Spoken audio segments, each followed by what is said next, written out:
Assalamualaikum. سنقرأ الكلمات. انظروا إلى هذه الصورة الأولى.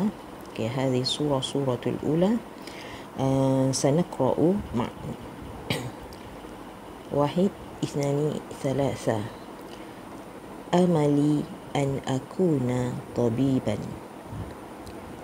عظيم، ما أشرف هذا الأمل. مرة ثانية. أملي أن أكون طبيبا. عظيم، ما أشرف هذا الأمل. والآن سنقرأ الصورة الثانية. أنا أحترم الإطفاء. أنا أحترم الإطفاء. ما أشرف هذا العمل. ما أشرف هذا العمل. Baik, sekarang kita lihat perkataan ini sama ada kamu faham ataupun tidak. Okey, pertama, ma makna amali an akuna tabiban.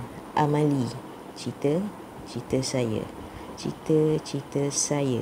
Ya, ini ialah saya. Cita-cita saya menjadi tabib, ialah doktor. Kemudian guru ini jawab azim. Ini azim ni, azim apa azim? Bagus. Ma ashrafa hadzal amal. Ma makna al-amal? Amal ialah cita-cita. Ma makna hadza ini?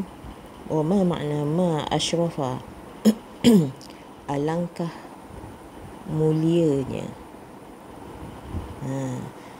Alangkah mulianya cita-cita ini. Azim, bagus. Ma ashrafa hadzal amal.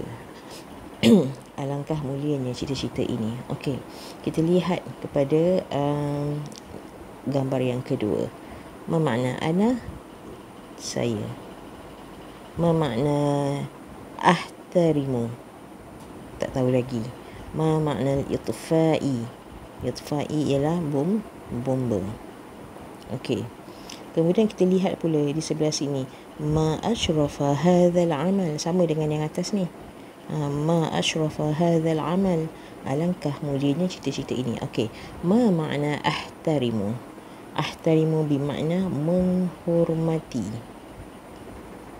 Saya menghormati bomba. Ana ahtarimul itfa'i, saya menghormati bomba. Ma ashrafa hadzal amal, alangkah mulianya pekerjaan ini.